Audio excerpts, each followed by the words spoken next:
little tricky to dial in. GLS is go for LH2 high flow lead check.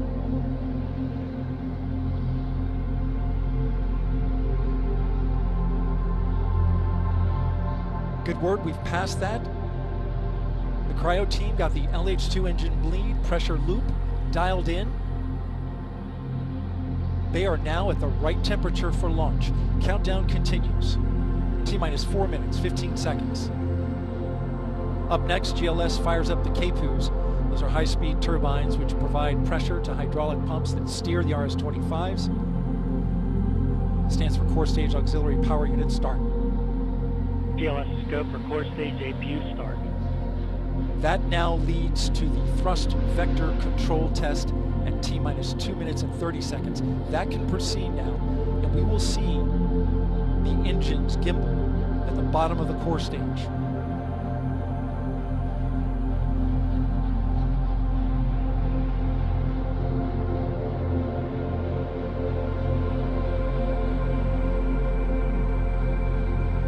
T-minus 3 minutes and 10 seconds, you will hear the go for purge sequence 4. That's a helium purge of the 4 core stage engines downstream of the propellant valve, getting the air and moisture out.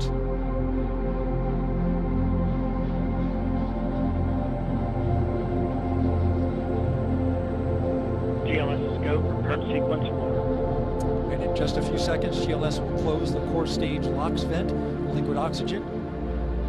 White vapor cloud caused from the super cold gaseous oxygen condensing the water in the atmosphere will disappear. You see it coming out there now.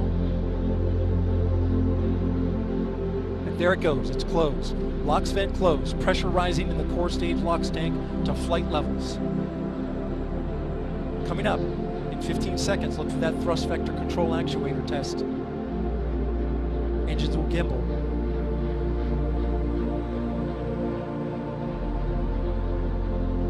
And there they go. The 4 core stage RS-25 engines gimbaling around, testing the ability to steer the rocket into space. It will operate at 109% performance. Each RS-25 throwing down 500,000 pounds of thrust.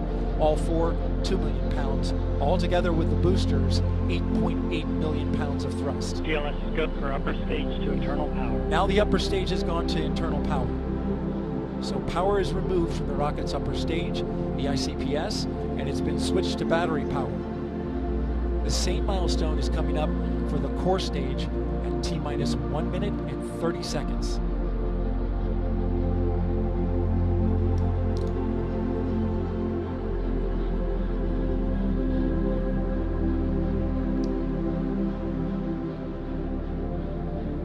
GLS is go for core stage to internal power. The rocket's core stage, which houses the 3 flight computers, is now on battery power. So there is no more hold time available because there's no more margin on the battery. So if we have a hold, we'd have to recycle back to T-minus 10 minutes and recharge those batteries. The count continues. A note now, shortly after liftoff. 1 minute. Shortly after liftoff, Mission Control Houston will take control of the rocket, and my colleague, Leah Cheshire, will take over commentary. T-minus 50 seconds and counting. Coming up at T-minus 33 seconds, the GLS will hand off control to the ALS. This is the autonomous launch sequencer. On board the rocket, it will take over command and control of the rocket. But the ALS will check, make sure there's no holds coming from the ground up until T-minus 2 seconds. GLS, go for ALS. And we are go for ALS. The Space Launch System is now counting down to liftoff of Orion on its maiden voyage to the moon. Launch team can no longer cycle the count. Sound suppressor water now flowing under the ML. And here we go. 10. Hydrogen burn-off igniters initiate. 7, 6, 5. Core stage engine start. 3, 2, 1. Boosters in ignition. And liftoff of Artemis-1. We rise together back to the moon and beyond.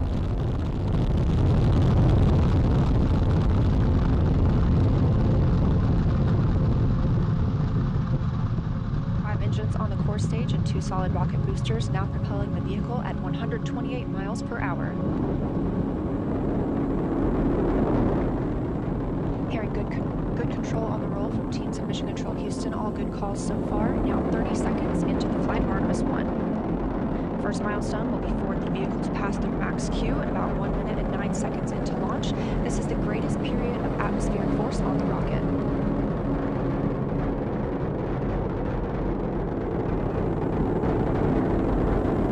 SLS now traveling 607 miles per hour.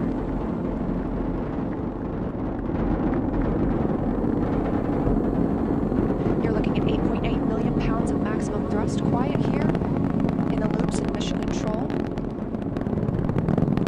The 4 core stage engines are throttling down ahead of passing through max Q.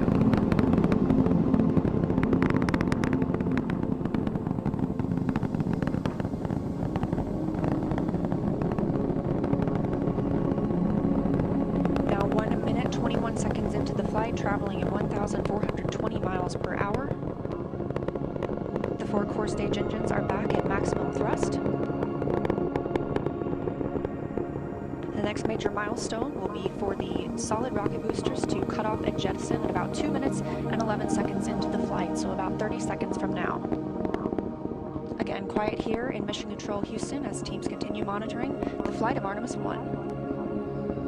We're now 16 miles downrange from the launch pad at Kennedy Space Center, traveling over 2,800 miles per hour.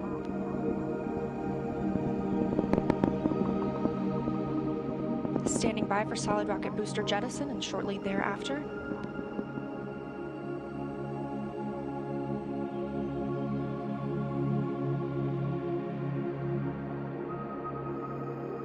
Confirmation that the solid rocket boosters have separated, these 177-foot boosters. Now the core stage continues to power the flight of Orion, all 4 RS-25 engines firing, traveling over 3,400 miles per hour, 46 miles downrange. 2 minutes and 36 seconds into the flight. Hearing nominal calls here in Mission Control Houston. We've still got 4 good engines on the core stage. Next up, we'll be looking for the service module fairing to separate. This is 3 15 by 15 foot fairing panels, providing structural support, protecting the service module. Those will separate at about 3 minutes and 11 seconds into flight, and very shortly thereafter will be followed by the launch abort system separation. Just over 3 minutes into the flight of Artemis-1, now traveling over 4,060 miles per hour, 83 miles downrange. We just had confirmation that the service module fairing has separated.